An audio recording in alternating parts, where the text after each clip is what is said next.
પંચમહાલ લોકસભા બેઠકને લઈને મોટા સમાચાર મળી રહ્યા છે। શૈલેષ ઠાકર ઉમેદવારી પરત ખેંચે તેવી પ્રબળ શક્યતાઓ જોવા મળી રહી છે। આજે અંતિમ દિવસ છે, તેવામાં શૈલેષ ઠાકર જે છે તે પંચમહાલથી બસપાના ઉમેદવાર છે, ત્યારે ભાજપના સ્થાનિક નેતાઓની સમજાવટ બાદ આ નિર્ણય તેઓ લઈ શકે છે। શૈલેષ ઠાકરને મનાવી લેવાયા હોવાની પણ ચર્ચાઓએ જોર પકડ્યું છે।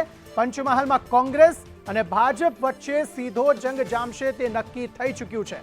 ભાજપના સ્થાનિક નેતાઓની સમજાવટ બાદ આ નિર્ણય શૈલેષ ઠાકર જે છે તે લઈ શકે છે અને પોતાનું ફોર્મ પરત ખેંચી શકે છે। જણાવી દઈએ, પંચમહાલ લોકસભા સીટ માટે બસપાના ઉમેદવાર છે શૈલેષભાઈ ઠાકર, જે પોતાની ઉમેદવારી પાછી ખેંચી શકે છે।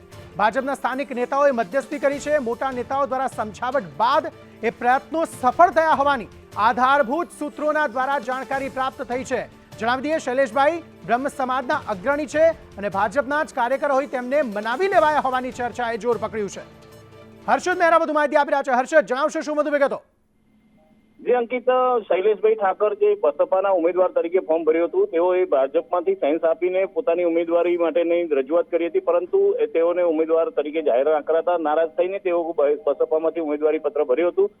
પરંતુ ભાજપના સ્થાનિક મોટા નેતાઓ દ્વારા તે લોકોને શૈલેષ ઠાકરને મનાવવા માટેના છેલ્લા 2 દિવસના પ્રયત્નોમાં સફળતા મળી છે અને શૈલેષભાઈ અત્યાર સુધી માની ગયાની વાત હતી, પરંતુ અત્યારે છેલ્લા સમાચાર મુજબ શૈલેષભાઈ પોતાના ઘરથી કલેક્ટર ઓફિસ પોતાનું ફોર્મ પરત ખેંચવા માટે નીકળી ગયાના પણ સમાચાર છે। જી અંકિત, આભાર સમગ્ર માહિતી આપવા માટે।